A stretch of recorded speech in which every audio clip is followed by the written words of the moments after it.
place of women worldwide cannot be overemphasized. Apart from being the mother and life support in every home, they perform the roles of a partner, organizer, administrator, director, economist, disciplinarian, teacher, doctor, friend, helpmate, to mention a few. Dr. Emmanuel Abayomi is a consultant neuropsychiatrist at Neuropsychiatric Hospital Abeokuta, Ogun State, Nigeria, and he spoke on the causes of mental health. The World Health Organization, that's the WHO, defines mental health as a psychological state whereby an individual is able to reach his or her full potentials, the same state whereby an individual is able to bounce back from life's normal stresses, and at the same time, the individual is able to be productive and contribute meaningfully to his or her own environment. This essentially is what we refer to as mental health.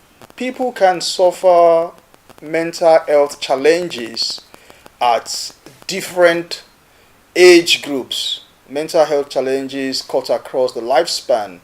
There are children who have mental health challenges, there are adolescents who have mental health challenges, there are young adults, and even the elderly are not spared from mental health challenges. However, in what particular, irrespective of the age an individual is, there are some symptoms that when we see them and for a certain duration of time, we now begin to suspect that such persons may have mental health challenges. These symptoms vary and range depending on the type of mental health challenge that the individual has. Let me address some of the common mental health challenges that people face today, especially adolescents and young adults. The issue of depression. That is a common mental health challenge that a large number of people face. All over the world, it's said that about 350 million people suffer from depression. And some of the symptoms that people who have depression have, some of the common symptoms include feelings of sadness for prolonged periods, especially for more than 2 weeks, when they feel sad for no reason. As a matter of fact, some people feel so sad that they cry and weep for no exact reason. For some other people, they feel low energy. They just feel tired. They wake up in the morning, they feel tired. They've not done anything and they just feel weak, having no energy at all. At the same time, some other people lose interest in the things that used to make them happy. They're no longer interested in the things that ordinarily they were interested in. Other symptoms include poor sleep, inadequate sleep. People who don't sleep well at night, they just toss back and forth in bed. Some others wake up as early as 4 a.m., 5 a.m. They're unable to sleep anymore. And then they entertain thoughts of being worthless. They feel worthless. They feel helpless. They feel hopeless. Some have difficulty concentrating. Some have poor appetite. Some lose weight. Some, again, is the reverse that happens. They sleep excessively.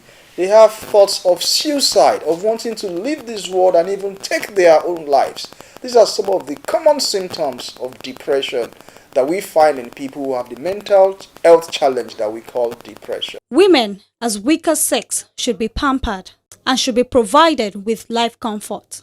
Men should be there for them by supporting them through childbirth, child-rearing, and on the home front. Interestingly, research has shown that the prevalence of depression amongst women is about 2 to 3 times higher than what you find in men.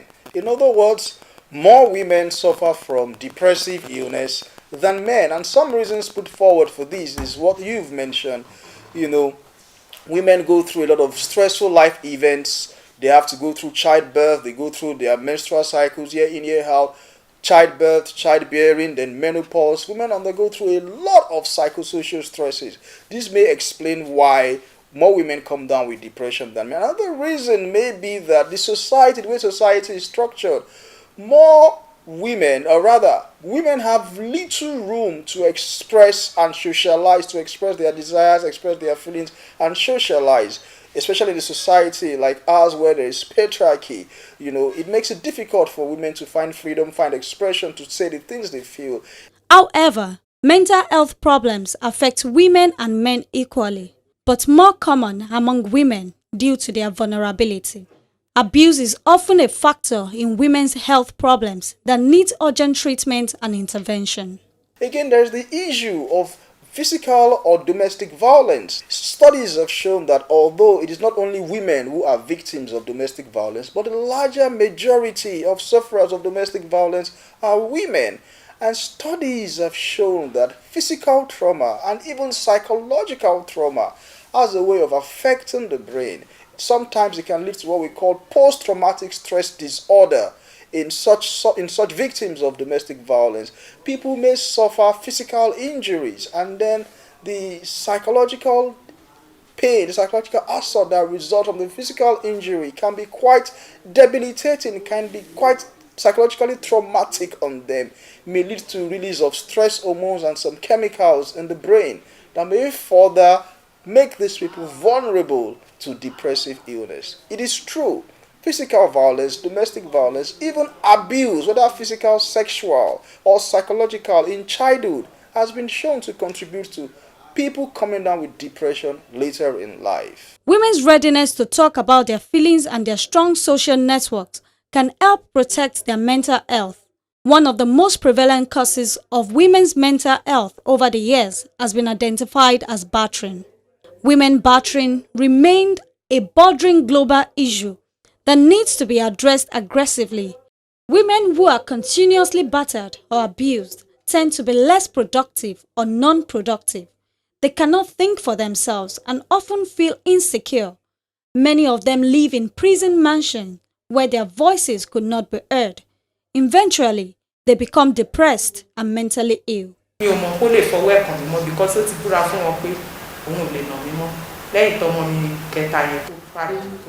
My name is Omobolanle from Ogun State, Nigeria. I am 37 years old. I got married some years back, and since then it has been one various form of abuse or the other. My husband does not want me to work.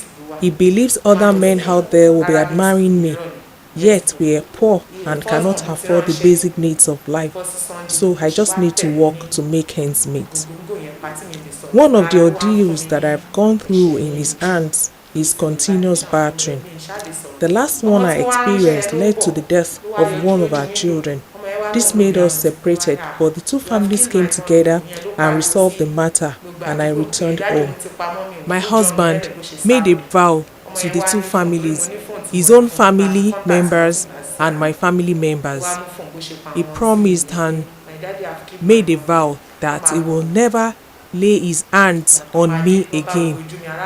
But to everybody's amazement, this time he beat me again, blue-black, before I was rescued by my neighbors.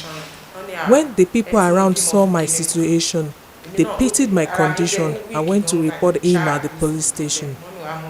When members of my family arrived at our house, they couldn't believe what my husband did. I was rushed to the hospital and only gained my strength back after a few days. I was very weak and I was placed on antibiotics and treated. Later, I was discharged from the hospital. While I was in the hospital, no member of his family came around to visit me. Instead, my husband was going up and down, calling my family members to beg me on his behalf that it was the devil that made him to beat me. He does not even take responsibility. When I look at his actions, I don't even know what gain I have in this marriage. Apart from the fact that he beats me continuously, he doesn't take responsibilities over my children. I am the one that pays their school fees. I send them to Arabic school. I cook at home. I do all manner of things. When I cook, he even eat my food without giving me any money to prepare the food. This time around, I'm ready to quit the marriage. I had to voice out for help. I cannot continue again. This is my story. Similarly, the girl child is not left out of violence. An example is Miss Inioluwa Adebayo, who was a victim of rape. She was assaulted at the age of 14, which eventually resulted to pregnancy and the birth of a baby girl. I'm 19 years.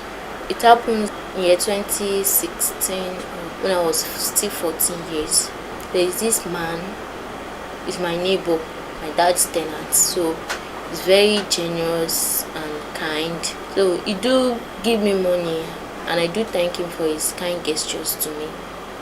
but unknown to me is not what I think. So around 2017 stroke 2018, I was having my birthday. It was a particular Saturday.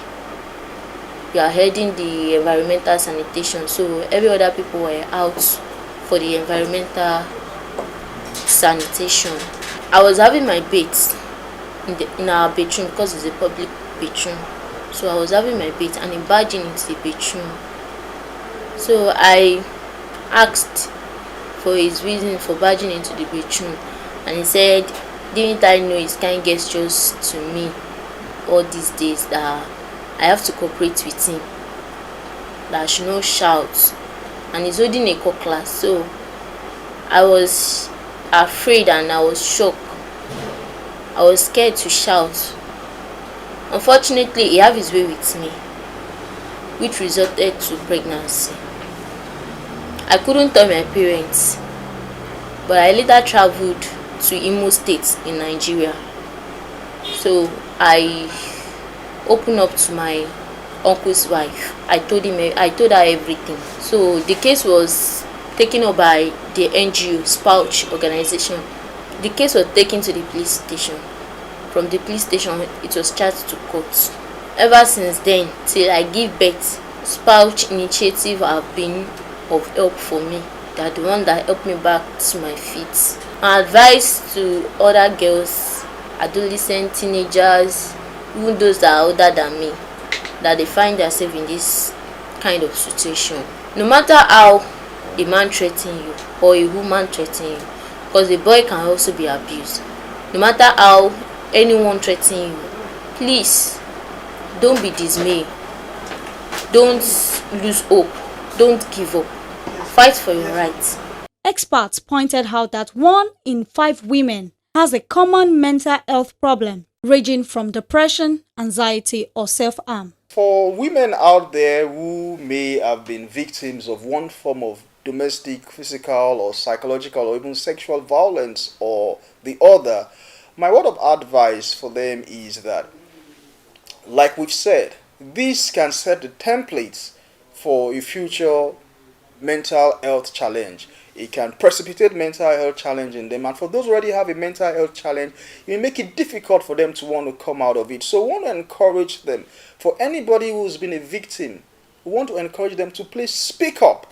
Speak up, and not just speak up, speak to the appropriate people. Speak to the people who can provide help, who can provide help for you. There are actually a number of organizations, a number of people. There are non-governmental organizations, there are NGOs, not-for-profit organizations.